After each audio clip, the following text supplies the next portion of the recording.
To our Sayali fashion designer channel आणि मी आहे सायली। तर बघा मग आज मी तुमच्यासोबत खूप सुंदर अशी लेटेस्ट ट्रेंडिंग बाहीची डिझाइन शेअर करणार आहे। बऱ्याचदा आपल्याला ब्लाउजला डिझाइन बनवता येतं, पण साडीनुसार बाहीला डिझाइन कशी बनवावी हे सुचतच नाही, किंवा कधीतरी आपल्याला असं वाटतं की ही बाही कम्फर्टेबल वाटेल का, कधीतरी आपण शिवलेलीच नसते, आपल्याला फर्स्ट टाइम छान अशा साडीला ट्राय करायची असते। सो आजची जी काही डिझाइन आहे म्हणजे बाही डिझाइन, तर त्यामुळे नक्कीच आपल्या साडीला आणि ब्लाउजला खूप सुंदर असं लुक येईल। आणि सगळ्यात महत्त्वाचं म्हणजे याची कटिंग आणि स्टिचिंग दोन्ही पण मी तुम्हाला अतिशय सावकाश स्टेप बाय स्टेप आणि खूप काही महत्त्वाच्या टिप्स अँड ट्रिक्स आहेत सांगणार आहे, जेणेकरून हा व्हिडिओ बघून फक्त बाही डिझाइन बनवणंच नाही तर ती प्रॉपर फिनिशिंग सहित कसं बनवावं तर हे सुद्धा तुमच्या सहजच लक्षात यावं यासाठी। ठीक आहे, चला मग आता वेळ न घालवता आपण आपल्या आजच्या छानशा व्हिडिओला सुरुवात करूयात। आणि हा व्हिडिओ तुम्ही स्किप न करता पूर्ण नक्की बघा, जेणेकरून हा व्हिडिओ बघून अशी छानशी लेटेस्ट ट्रेंडिंग आणि एकदम कमीत कमी टाइम मध्ये तयार होणारी बाही डिझाइन तुम्हाला सहजच बनवता येईल। ठीक आहे, चला तर मग आता छानशी डिझाइन बनवायला आपण सुरुवात करूयात। आणि इथे तुम्ही बघू शकता की मी ब्लाउज पीसची जी काही बाही आहे तर ती इथे कटिंग केलेला आहे, त्याचबरोबर याचा जो काही काट आहे तर तो सुद्धा घेतलेला आहे। तर बॅकनेकला डिझाइन केल्यानंतर फक्त एवढंच काट उरलेला आहे, तर यामध्ये आपल्याला दोन्ही बाहीसाठी हा काट पुरवायचा आहे। सो मग अशा वेळेस ही डिझाइन तुम्ही नक्की ट्राय करू शकतात। त्याचबरोबर बघा इथे बघू शकतात की अस्तरची बाही आणि मेन फॅब्रिक म्हणजे ब्लाउज पीसची बाही असं दोन्हींची आपण इथे कटिंग करून घेतलेली आहे।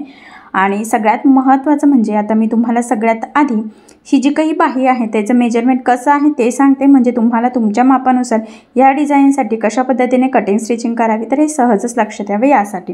तर बघा आता ही जी काही बाही आहे तर ही याची बाहीची घडी छातीच्या साईजवर डिपेंड असते। तर इथे बाहीची घडी घेतली होती आपण 8×8 साईजच्या ब्लाउजवरची बाही आहे आणि तयार 7 झाली म्हणजे बाहीची घडी। त्यानंतर बाही लांबी 4.5 होती, अर्धा इंच मार्जिन, असं टोटल 5 इंचाला मार्किंग केलेली आहे आणि कॅप हाईट घेतलेली आहे 2.5 इंच। तर अशा पद्धतीचे मापे टाकून ह्या बाहीची आपण कटिंग केलेली आहे। आणि बाही कटिंगचे बरेचसे व्हिडिओ मी ऑलरेडी टाकलेले आहेत, जर तुम्हाला काही डाऊट्स असेल तर ते व्हिडिओ तुम्ही बघू शकता। ठीक आहे, चला मग आता आपण ही बाहीला डिझाईन बनवायला म्हणजे कटिंग स्टिचिंगला सुरुवात करूयात। तर बघा मग सगळ्यात आधी आता जी काही मार्किंग आहे तर ती आपण इथे अस्तरच्या बाहीवर करणार आहोत। तर वरून बघा मी 3 इंचाला मार्किंग केली आणि आडवा आपल्याला 1.5 इंचाला मार्किंग करायची आहे। हा गॅप जर तुम्हाला जास्त हवा असेल तर तुम्ही 2ला पण मार्किंग करू शकता। आणि या पद्धतीने इथे सगळ्यात आधी आपल्याला बॉक्स ड्रॉ करायचा आहे। आणि इथून आता बघा मी असा शेप दिलेला आहे, म्हणजे गोल पण नाही आहे, थोडासा व्ही टाईप आहे पण स्प्रेड आहे।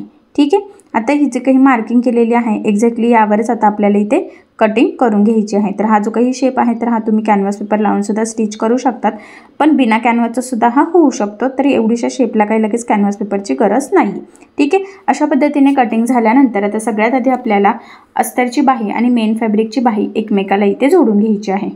तर बघा मग सगळ्यात आधी काय करायचं आहे की मेन फॅब्रिक म्हणजे ब्लाउज पीसची बाही सरळ ठेवायची, त्यावर आपण कटिंग केलेली अस्तरची बाही ठेवली आणि इथे एक पिन लावून घेतलेली आहे। आता ही पिन लावून झाल्यानंतर सगळ्यात आधी आपल्याला जो काही आपला मधला शेप आहे तर तिथे साधारणतः 1/2 इंच एवढं मार्जिन ठेवून टीप मारून घ्यायची आहे। आता आपण हा शेप बिना कॅनव्हास पेपरचा करत आहे, त्यामुळे थोडंसं काळजीपूर्वक एकसारखं मार्जिन ठेवून टीप मारण्याची थोडीशी काळजी घ्यायची आहे। आता ही टीप मारून झाल्यानंतर आता लगेचच आपण बाहीच्या खाली सुद्धा टीप मारून घेणार आहोत। बघा इथून तिथे सुद्धा आपल्याला साधारणतः 1/2 इंच एवढं मार्जिन ठेवूनच टीप मारायची आहे।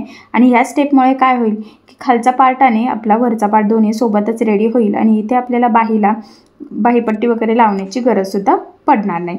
आणि एक्स्ट्राचं बघा मी इथे कट करून घेतलेला आहे। त्यानंतर हा जो काही शेप आहे तर इथे सुद्धा जे काही ब्लाउज पीसचं एक्स्ट्राचं मेन फॅब्रिक आहे तर ते कट करायचं आणि त्यानंतर ह्या शेपला द्यायचे आहे आपल्याला छोटे छोटे कट्स, जेणेकरून ज्यावेळेस आपण ही बाही सरळ करू तर ती प्रॉपर फिनिशिंग सहित व्यवस्थित सरळ व्हावी आणि त्याचा आकारसुद्धा आपल्याला हवा तसा यावा, त्यासाठी ही स्टेप खूप इम्पॉर्टंट आहे।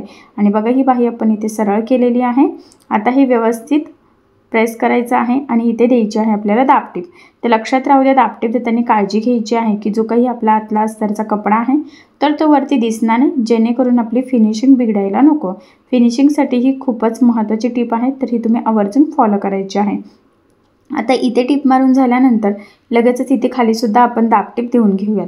आणि इथे सुद्धा अस्तरचा बाहीचा जो काही कपडा आहे तर तो वरती दिसणार नाही याची काळजी घ्यायची आहे, कारण फिनिशिंगसाठी ही टीप खूप इम्पॉर्टंट आहे। तर ही तुम्ही आठवणीने व्यवस्थित फॉलो करायची आहे। आणि बघा इथे सुद्धा दाबटीप देऊन घेतलेली आहे। ठीक आहे, त्यानंतर काय करायचं आहे, आता अस्तर आणि मेन फॅब्रिकची बाही आपल्याला कडेकडेने इथे जोडून घ्यायची आहे. हे जोडताना जेवढं शक्य आहे तेवढं कमीत कमी मार्जिन पकडायचं आहे.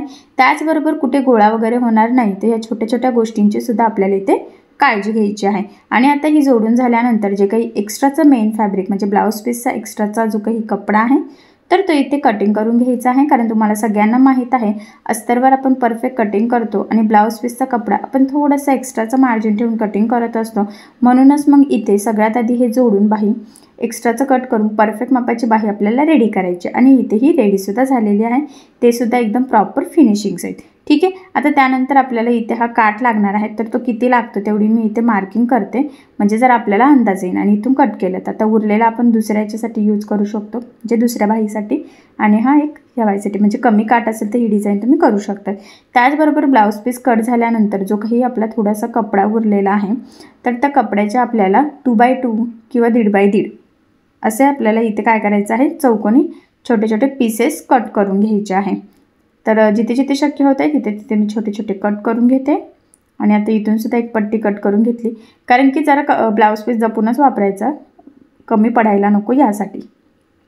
ठीक आहे. आता बघा हे छोटे छोटे चौकोन इथे तयार केलेले आहेत. त्यानंतर इथे मी घेतलेलं आहे हे थर्मोकॉलचे बॉल आणि आपण बनवणार आहोत पोटली बटन. तर बघा त्यामध्ये ह्या पद्धतीने पॅक करायचं आहे आणि धाग्याने ते बऱ्याचदा फिरून पॅक करून घ्यायचं आहे.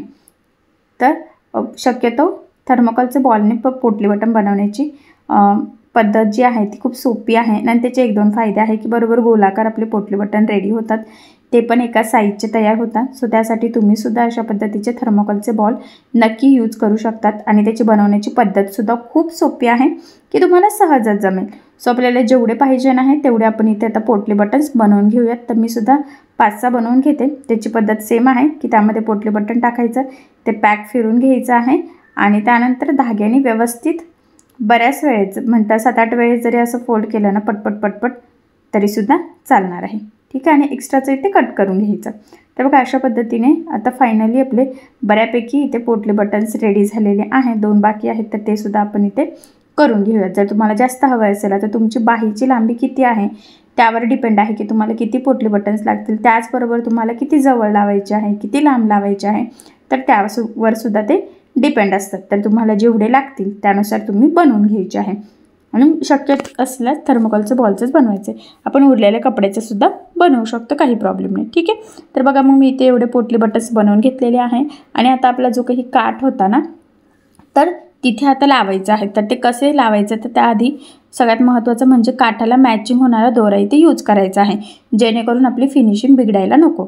आणि बघा ह्या पद्धतीने फोल्ड करून सगळ्यात आधी एक सेंटरला म्हणजे मध्यभागी मार्किंग केली. आणि बघा इथून आता पोटली बटन्स आपल्याला ह्या पद्धतीने ठेवत ठेवत टिप मारायच्या. तर जिथे मार्किंग केली ना तर त्याचं अर्धा इंच थोडंसं पुढे लावायचं आहे, आपल्याला लक्षात राहू द्या. आणि सेम डिस्टन्स ठेवत ठेवत आपल्याला हे पोटली बटन्स इथे लावून घ्यायचे आहेत. तुम्ही खूप जवळ लावू शकतात, खूप लांब लावू शकतात, तर ते तुमच्यावर डिपेंड आहे. फक्त एवढंच आहे की डिस्टन्स त्यातला जवळजवळ सेम असू द्या, म्हणजे मग फिनिशिंग वगैरे बिघडायला नको यासाठी. आणि बघा मग मी इथे पोटली बटन्स या पद्धतीने लावून घेतलेले आहे. आता हे लावून झाल्यानंतर जे काही एक्स्ट्राचा आहे ना पोटली बटनचा कपडा तर तो आता अजूनच आपल्याला इथे कट करून घ्यायचा आहे. हे बघा जेवढं शक्य आहे ना तेवढं इथं कटिंग करायचं आहे, म्हणजे तिथलं जास्त पार्ट जाड व्हायला नको यासाठी. आणि आता बघा ह्या पद्धतीने फोल्ड करायचं आहे काठ त्यावर. मी म्हणता ना की अर्धा इंच पुढे लावायचं होतं तर ते ह्यासाठी. आणि मग बरोबर त्यावर फोल्ड केलं की ह्या पद्धतीने टिप मारून घ्यायची आहे. ठीक आहे. तर बघा पोटली बटन्स बरोबर आता त्यामध्ये पॅक झालेले आहे त्या काठामध्ये. आता ब्लाऊजला मॅचिंग दोरा मी इथे ओवून घेते. आता 2 कलर कॉम्बिनेशनचं असलं की धागा थोडा चेंज करावा लागतो, फक्त वरचाच करावा लागतो, खालचा करण्याची काही गरज नाही आहे. आणि बघा आता हे आपल्याला बरोबर पोटली बटन्सची लाईन सेंटरला येईल अशा पद्धतीने आता इथे हे लावून घ्यायचं आहे. तर तुम्ही इथे पिनाही लावू शकतात. तर मी ॲक्च्युली इथे मोजूनच घेते, कारण की 1.5चं अंतर घेतं, तर 1.5 आणि 1.5 3 होतं, म्हणजे सेंटरपासून 1.5 तर अशा पद्धतीने आपल्याला ते लावून घ्यायचं आहे. ठीक आहे.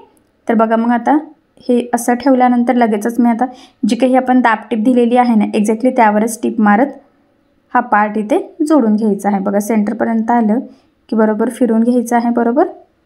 आणि मग ह्या पद्धतीने तर बघा मग हा रेडी केलेला काठ आणि पोटली बटनचा जो काही पार्ट होता तर तो आपण इथे सेंटरला लावला. एक्स्ट्राचा आता मी इथे कट करून घेतलेला आहे, म्हणजे बाहीचा शेप नुसार प्रॉपर.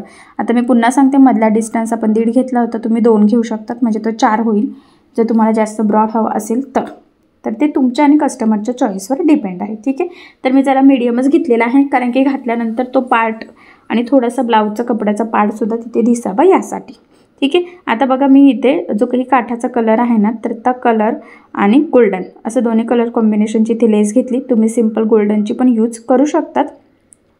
आणि बघा एकदम किंचितशी एक लाईन एवढंच फक्त मार्जिन ठेवलेलं आहे मी, आणि ही लेस या पद्धतीने लावून घेते, म्हणजे थोडीशी बॉर्डर दिसते पायपिंग टाईप त्यासाठी. ठीक आहे, आणि ही त्रिकोणी छान अशी लेस आहे. सध्या याचं खूप ट्रेंड चालू आहे. आणि बघा मी इथे लेसला डबल टिपसुद्धा देऊन घेत आहे. तर बघा वरच्या पार्टला लावून घेतल्यानंतर खालीसुद्धा आपण इथे आता तीच लेस लावून घेणार आहोत. हे बघा. ठीक आहे, तर त्रिकोण इथे मी खालच्या साईडला केलेले आहे, म्हणजे बाहेरला अजून सुंदर असं लूक यावं यासाठी. तर बघा मग व्यवस्थित एकसारखी पकडून इथे ही लेस लावून घ्यायची आहे. आणि एवढंच नाही तर या लेसला सुद्धा डबल टिप द्यायची आहे. तर मी नेहमी सांगत असते की शक्यतो लेस जाड बारीक कशीही असो डबल टिप देत चालायची. त्याचे 2-3 फायदे असतात. मेन म्हणजे फिनिशिंग छान येते, लेस पॅक लागली जाते, ती तरंगल्यासारखी सुद्धा दिसत नाही.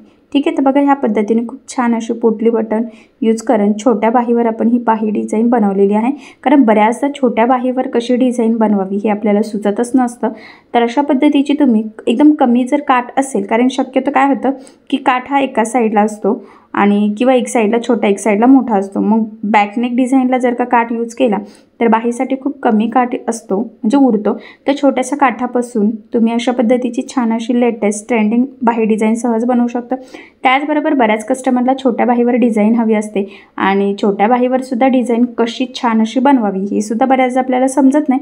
तर ही डिझाईन तुम्ही नक्की ट्राय करू शकता. तर मी तुम्हाला या डिझाईनची कटिंग स्टिचिंग दोन्ही पण अतिशय सावकाश स्टेप बाय स्टेप आणि खूप काही महत्त्वाच्या टिप्स अँड ट्रिक्स आहेत सांगितलेलं आहे, जेणेकरून हा व्हिडिओ बघून अशी छानशी ट्रेंडिंग बाही डिझाईन तुम्हाला सहज बनवता यावी. त्याचबरोबर पोटली बटन बनवण्याची पद्धतसुद्धा इतकी सोपी आहे की बायचान्स जरी तुम्ही कोणी नवीन शिकत असाल तरीसुद्धा तुम्हाला अशी बाही डिझाईन सहजच बनवता येईल. सो अशी छानशी ट्रेंडिंग बाही डिझाईन नक्की ट्राय करून बघा. नक्कीच ह्या बाही डिझाईनमुळे तुमच्या साडीला आणि ब्लाऊजला खूपच सुंदर असा लूक येईल. ठीक आहे, तर मग तुम्हाला आपला आजचा व्हिडिओ कसा वाटला हे मला कमेंट करून नक्की कळवा. त्याचबरोबर आपला आजचा व्हिडिओ आवडला असेल तर व्हिडिओला लाईक करायला विसरू नका. आणि जर तुम्ही आपल्या चॅनलवर नवीन असाल आणि आपल्या चॅनलला अजून सबस्क्राईब केलेलं नसेल तर सबस्क्राईब नक्की करा. आणि ज्यावेळेस तुम्ही सबस्क्राईब करा त्यावेळेस त्यासमोरील बेल आयकॉन ही नक्की प्रेस करा.